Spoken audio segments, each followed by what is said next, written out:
In this video, I'm going to show you how to turn flashlight on or off on your Samsung Galaxy phone the fastest way. So let's begin.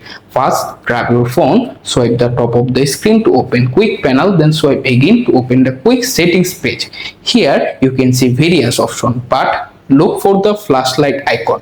Once you found it, simply tap on it, and right now your flashlight is turned on. However, if you are decide to adjust the flashlight brightness, to do that, this is possible. Simply tap on hold the flashlight icon. The next page is open. You can see the brightness slider. Simply swipe the slider right to increase the brightness, or swipe the slider left to decrease the brightness level. If you prefer anything, if you want to use. However, if you want to decide to turn off flashlight on your phone, simply tap on the toggle switch and hit done button, and you have successfully turned off flashlight your Android phone. That's it, guys. You can easily done. Thanks for watching. I will see you in the next video.